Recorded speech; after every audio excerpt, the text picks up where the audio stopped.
మేము ఇతను ఫాలోవర్స్గా ఇతనికి లక్షల మంది అభిమానులు ఉన్నారు. ఆ అభిమానులు నేను ఒక అభిమానిగా నేను తన పక్క నుండి సపోర్ట్ చేస్తూ ఈ హౌస్ కన్స్ట్రక్షన్ చేసుకుని ఉండడం జరిగింది. ఇప్పుడు మాకు అధికారం లేదు కాబట్టి మమ్మల్ని ఏదైనా ఇప్పుడు ఈజీగా చేయాలన్న ఆలోచన కలిగి ఇప్పుడు మళ్ళీ మా దగ్గరికి వచ్చి ఇలా అటాక్ చేసి ట్రెస్ పాస్ చేసి మళ్ళీ మమ్మల్ని చంపాలని, మళ్ళీ ఇల్లు కబ్జా చేయాలని, ఇల్లు లాక్కోవాలని ఇలాంటి కుట్రలన్నీ పండింది. కొన్ని పొంతం లేని వ్యాఖ్యలు వినపడుతున్నాయి. అటు దువాడ వాణి దగ్గర నుంచి కానీ కుటుంబ సభ్యుల నుంచి కానీ కేవలం మాదిరి మాకు సంబంధించినటువంటి ఆస్తులను కాజేయడం కోసం ఇదంతా సీనుతో కలిసి ఆడుతున్నటువంటి ఒక డ్రామా.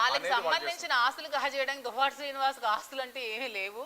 అతనికి ఉన్నది వెంకటేశ్వర కాలనీలో ఒక ఇల్లు. ఆ ఇల్లు ఆల్రెడీ వానికి ఇచ్చేశారు. పర్లాకిమిడిలో ఏదో ఒక చిన్న ప్రాపర్టీ, ఆ ప్రాపర్టీ కూడా ఆవిడకి రిజిస్ట్రేషన్ చేశారు. ఏమీ లేక ఉన్నప్పుడు నేను అప్పిచ్చి నిలబెట్టిన ఆస్తి ఇది. సో ఎవరు ఆస్తి లాక్కోవాల్సినంత అవసరం మాకు లేదు. మేము ఆస్తులు కలిగిన వ్యక్తులు. నాకు శ్రీకాకుళంలో ఆస్తులు ఉన్నాయి, నాకు వైజాగ్లో ఆస్తులు ఉన్నాయి, నాకు టెక్కల్లో ఆస్తులు ఉన్నాయి, నాకు ఒక టెక్కల్లో పెట్రోల్ బంక్ ఉంది, నాకు వైజాగ్ స్కై పార్క్లో ఒక 2 crores ఒక మంచి గేటెడ్ కమ్యూనిటీలో ఒక మంచి ఫ్లాట్ ఉంది. శ్రీకాకుళంలో ఒక 3 floor బిల్డింగ్స్ నాకు ఉన్నాయి.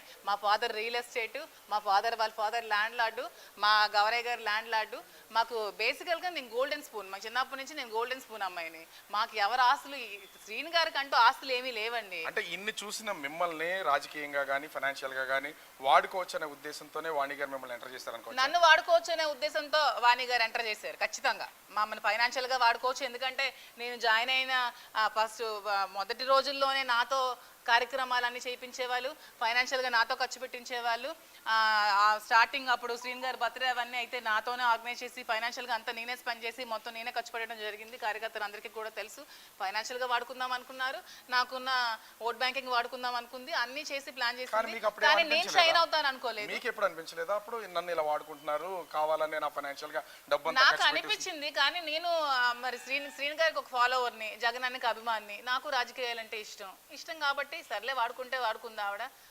నేను పనిచేస్తున్న అభిమాని కోసమే కదా అన్న ఆలోచనలో నేను ఉన్నాను. అంతేనా? మీరు లేకపోతే నేను రాజకీయంగా నాకు ఒక ప్లాట్ఫామ్ దొరికింది, నేను రాజకీయంగా ప్లాట్ఫామ్ కావాలి, రాజకీయంగా ప్లాట్ఫామ్ కావాలనుకుంటే నా ప్లాట్ఫామ్ నేను వేసుకోగలను.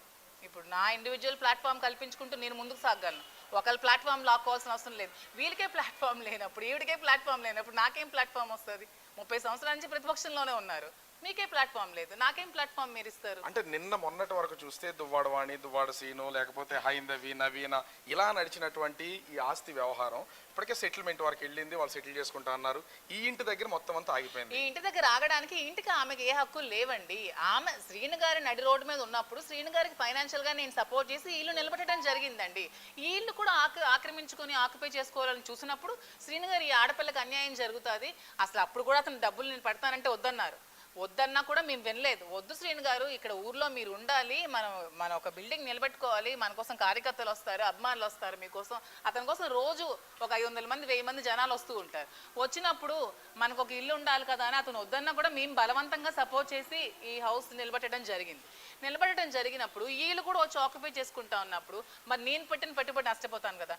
అది కార్యాలయంకి ఉందనుకోండి, కార్యాలయంకి నేను ఒత్తునే ఇచ్చేస్తాను ఇల్లు.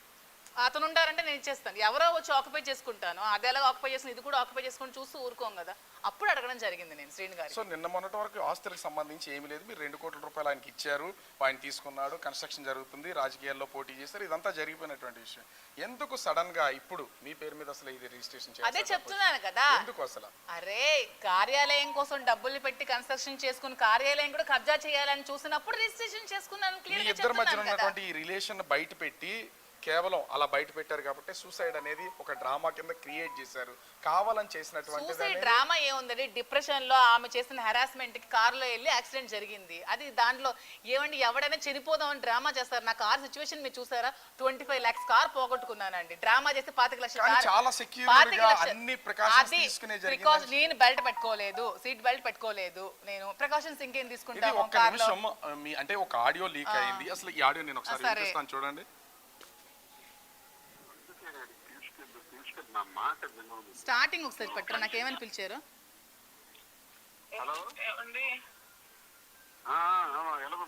అమ్మ ఒక్క నిమిషం ఆపండి. నాకు అసలు శ్రీను గారు అమ్మ అని ఎందుకు పిలుస్తారండి? కానీ మీరు కూడా అసలు అంటే శ్రీను గారు ఇప్పుడు నాకు అమ్మ అని ఎందుకు భార్యను లేకపోతే ఎవరన్నా ఏమండి అని అంత ప్రేమగా నేను పిలవాల్సినటువంటి ఏమండి అని పిలవనండి, బాధలో నేను కంటే రాజా అని పిలుస్తానండి. మీరు కూడా ఇక్కడ నేను ఏమండి? మీకు ఇక్కడ నేను వాయిస్ పెడతాను. ఇక్కడ దీంట్లో కూడా ఈ ఆడియోలోని మీరు ఫోన్ లిఫ్ట్ చేయగానే ఏమండి అని పిలుస్తున్నారు. అంటే ఏ రిలేషన్ ఉండబట్టి అనేది ఖచ్చితంగా డౌట్ వస్తుంది కదా. ఆయన కూడా మిమ్మల్ని అమ్మ అంటున్నారు, దాన్ని మీరు డిఫైన్ చేసుకుంటున్నారు. అసలు అతను అమ్మ అని ఎందుకు పిలుస్తారండి? అమ్మకి అమ్మ అని పిలుస్తారు, నాకెందుకండి అమ్మ అని పిలుస్తారు? నాకు రాజు అని పిలుస్తారు. ఆడియో అవన్నీ fake ఆ? Audio fake. నేను ఒకటే ఆడియో ఫేక్. ఎందుకంటే నేను రాజా అని పిలుస్తాను, నేను ఏమండి అని పిలవను.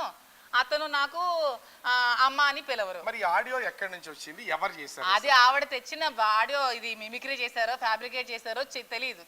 మరి ఆడియో వస్తే ఆ రోజే రావాలి కదా, 21 రోజు ముందు రావాలి కదా. 21 రోజుల తర్వాత ఎందుకు వచ్చింది? మరి ఎలా బయటకు వచ్చింది? అంటే ఆ రోజు అసలు మీరు అంటే అన్ని రోజులు టైం పట్టింది ఆవిడకి. మీరు సీని గారితో ఫోనే మాట్లాడలేదు? ఫోన్ మాట్లాడితే నా ఫోన్ నుంచి మాట్లాడతాను, ఎవరి ఫోన్ నుంచి నేను ఎందుకు మాట్లాడతాను? I have 2 mobiles. నేను నా మొబైల్ నుంచి మాట్లాడతాను, ఎవరి ఫోన్ నుంచో మాట్లాడాల్సిన అవసరం నాకేంటి? అది నేను అన్కాన్షియస్ స్టేజ్ లో ఉన్నాను. ఎందుకు నేను సడన్ గా ఆడియోని తెర మీద తీసుకొచ్చారు అసలు? ఆడియోని తెర మీదగా తీసుకొచ్చి ఆమె నీచపు బుద్ధి చూపించింది. అంటే ఆమె మీద ఒక సింపతి క్రియేట్ చేసుకుంది. శ్రీను గారిని నెగిటివ్ గా చూపిస్తే ఈమె సింపతి గెయిన్ అవుతుంది, ఇది కోర్టులో ఒక ప్లస్ అవుతుందేమో అని చీప్ ట్రిక్ ప్లే చేసింది. ఇవన్నీ ఎక్కడ ప్రూవ్ అయినవి లేవు, చేసినవి లేదు. అది ఫేక్. ఈ ఆడియోస్ మీద కానీ ఈ ఆడియోస్ మీద కానీ మీ ఇంటి మీదకి వచ్చిన దాని మీద కానీ మీరు ఏమన్నా ఫర్దర్ గా కోర్టుకు వెళ్ళాల్సిన అవసరం లేదు. ఫేక్ ఆడియోస్ 100 సృష్టిస్తారు, ఫేక్ వీడియోస్ 100. ప్రతిదానికి కోర్టుకు వెళ్తే పని పట్టలేదు అనుకుంటారు. మేము చేయాల్సిన కార్యక్రమాలు చాలా ఉన్నాయి, ఇంకా చేయాల్సిన రాజకీయం బోల్డ్ ఉంది, ఇంకా కార్యక్రమాలను మొదలు పెట్టాలి. ఆ శ్రీన్ గారు కూడా ఇంకా రేపొద్దు నుంచి కార్యక్రమాలను స్టార్ట్ చేసుకోవాలి. కాబట్టి అవన్నీ ఆలోచించుకునే ఈ ఆడియో ఫేకా, ఇది ఒరిజినల్, ఎవరు చేశారని ఆలోచించుకునే టైంలో ఆ ఆడియో అయితే fake. That's not our voice, నా వాయిస్ కాదు, శ్రీన్ గారి వాయిస్ కాదు. నేనేమో ఏమండి అంటాం, నేను అసలు ఏమండి అనే ఓడే ఎప్పుడు యూజ్ చేయను, నేను రాజా అని పిలుస్తాను. ఏంటి రాజా రాజు ఏంటి అసలు? అతను స్టేట్ కి రాజు, కింగ్ కాబట్టి నేను రాజా అని పిలుస్తాను. నా పేరు రాజలక్ష్మి, నా ఇది నేమ్ కాబట్టి రాజు అని పిలుస్తాను, అంతే. ఇంత మాట్లాడుతున్నారు, ప్రతి మాటలోనూ దువ్వాడ సీను తనకి బాగాలేదు, లేకపోతే తను సింగిల్గా ఉంటున్నారు, తను లేకపోతే ఒంటరిగా ఉంటున్నాడు, తను వదిలేశారు, నేను ప్రొటెక్ట్ చేస్తున్నాను. మీకు ఒక ఫ్యామిలీ ఉంది కదా, మీ హస్బెండ్ ఉన్నారు. నా ఫ్యామిలీని వదిలేయలేదు, నా పిల్లల బాధ్యతలు వదిలేయలేదు, నా కుటుంబ బాధ్యతని వదిలేయలేదు. నేను అన్ని మానిటర్ చేసుకుని అన్ని మేనేజ్ చేసుకుని